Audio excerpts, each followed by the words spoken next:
जय हिंद साथियों, स्वागत है आपका सेल्फ स्टडी क्लासेस पे सुमित जैन यूट्यूब चैनल में। और दोस्तों आपको क्या करना है, सेल्फ स्टडी क्लासेस ऐप जरूर डाउनलोड कर लेना है। ठीक है, अगर आपने दोस्तों अभी तक एडमिशन नहीं लिया तो सेल्फ स्टडी क्लासेस में हिंदी साहित्य के संपूर्ण कोर्स में आप एडमिशन ले सकते हैं, है ना दोस्तों। टेस्ट सीरीज में एडमिशन ले सकते हैं और इस सीरीज से जरूर जुड़ें दोस्तों। इसी प्रकार के बहुत सारे ट्रिकी वीडियो, विस्तृत अध्ययन, टॉपिक वाइज टेस्ट ऐप पर आपको मिलने वाले हैं। तो जिन भी साथियों को दोस्तों एडमिशन लेना है वो संपर्क करें, नीचे नंबर भी चल रहा है, संपर्क कर सकते हो, एडमिशन लेकर के अपनी पढ़ाई क्रमबद्ध कर सकते हो। ठीक है, आज दोस्तों अपना पहला डाउट्स है, सरस्वती पत्रिका के संस्थापक कौन थे। अब दोस्तों यहां क्या डाउट्स होता है वो देखो। सबसे पहले तो यहां एक तो होता है संस्थापक और संपादक। संपादक में ये संस्थापक और संपादक में डाउट्स होता आपके अंदर कि आपने पढ़ा था कि सरस्वती पत्रिका के संपादक आपने अधिकांश महावीर प्रसाद द्विवेदी को पढ़ा, लेकिन आज ये डाउट्स आपका क्लियर होने वाला है दोस्तों। अगर ऐसा क्वेश्चन आए कि सरस्वती पत्रिका के संस्थापक कौन है, संस्थापक कौन है, तब आपका उत्तर हो जाएगा क्या, चिंतामणि घोष। संस्थापक अगर पूछा जाएगा तो चिंतामणि घोष। अगर आपसे पूछा जाए कि सरस्वती पत्रिका के प्रथम संपादक कौन थे, तो प्रथम संपादक में आपका उत्तर हो जाएगा श्याम सुंदर दास। ये प्रथम संपादक थे। क्या थे? संपादक। और फिर अगर आपसे पूछा जाए कि दोस्तों सरस्वती पत्रिका के जो संपादक थे वो कौन थे, अगर ये ऑप्शन में आपके नहीं आ रहा है और महावीर प्रसाद द्विवेदी आपका दिया है तो आप महावीर प्रसाद द्विवेदी लगाओगे। ठीक है, लेकिन ऐसा क्वेश्चन आता है कि महावीर प्रसाद द्विवेदी सरस्वती पत्रिका के संपादक कब बने, तो कब बने, 1903 में ये बने थे, है ना। प्रथम संपादक कौन थे, श्याम सुंदर दास। स्थापना किसने की थी या संस्थापक कौन थे, तो चिंतामणि घोष। एक और क्वेश्चन, सबसे पहले सरस्वती पत्रिका कहां से प्रकाशित हुई थी, तो सबसे पहले दोस्तों एक काशी से प्रकाशित हुई थी। याद रख लेना, आपके ऑप्शन में प्रयाग आएगा, है ना, लेकिन ये सबसे पहले काशी में और फिर उसके बाद प्रयाग से। ठीक है, तो ये भी आपको याद रख लेना। तो सरस्वती पत्रिका के संस्थापक कौन थे, चिंतामणि घोष। डाउट्स नंबर 1 आपका क्लियर, है ना। अब दोस्तों यहां पर आप बात करते हैं कि प्रेम और रोमांस का कवि किसे कहा जाता है। डाउट्स नंबर 2, यहां पर कैसे, एक क्वेश्चन आपका पूछा जाता है छई रोमांस का कवि किसे कहा जाता है, दूसरा क्वेश्चन आपका पूछा जाता है प्रेम और रोमांस का कवि किसे कहा जाता है। दोनों में डाउट्स, छई रोमांस और प्रेम और रोमांस।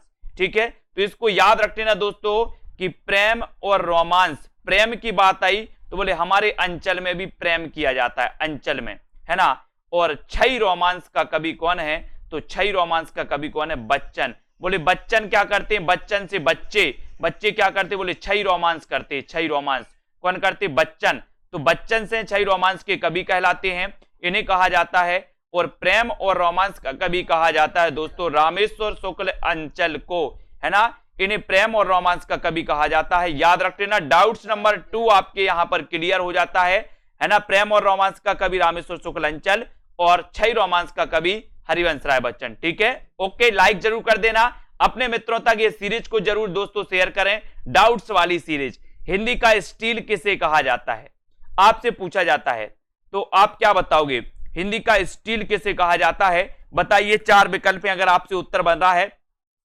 तो आपको जरूर बताना है।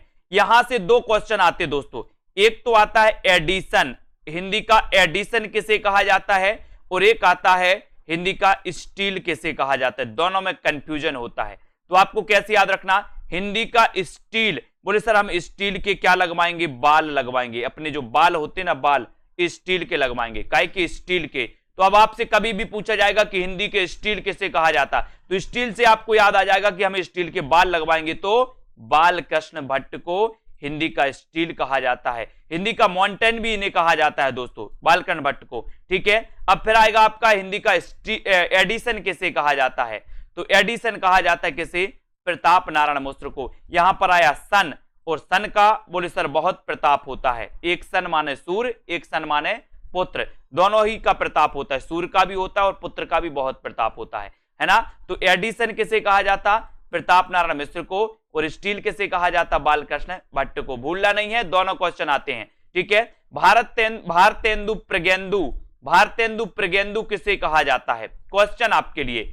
अब यहां पर डाउट्स कैसा बनता है, यहां पर दोस्तों भारतेंदु आ जाता है, भारतेंदु, तो लोग क्या लगा देते हैं? भारतेंदु लगा देते हैं, आओ देखा ना ताओ, और लगा दिया भारतेंदु। नहीं लगाना। भारतेंदु प्रज्ञेंदु कहा जाता है दोस्तों नाथूराम शर्मा शंकर को, है ना। ये डाउट्स आपको दूर करना है। भारतेंदु प्रज्ञेंदु कहा जाता है किसे? नाथूराम शर्मा शंकर को। ये कुछ लोग लगा देते हैं भारतेंदु, जिन्होंने नहीं पढ़ा। अब आपने पढ़ लिया तो लगाना नहीं है। भारतेंदु प्रज्ञेंदु की जो उपाधि है वो नाथूराम शर्मा शंकर की है ना।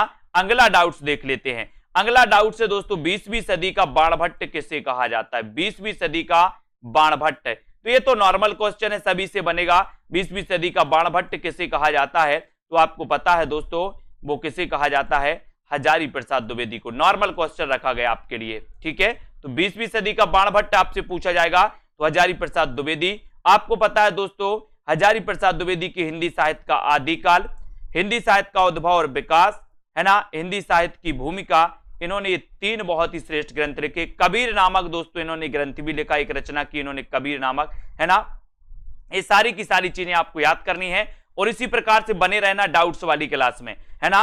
और सेल्फ स्टडी क्लासेस का ऐप डाउनलोड करने, जिसमें आपको क्रमबद्ध अध्ययन मिलेगा, जिसमें आपको दोस्तों कोर्स का परचेस करना है, आपको कोर्स को एडमिशन एक बार लेना है। 1 साल तक के लिए आप फ्री हो जाओगे और 1 साल तक आप आराम से ट्रिकी तरीके से, डाउट सॉल्यूशन तरीके से, है ना।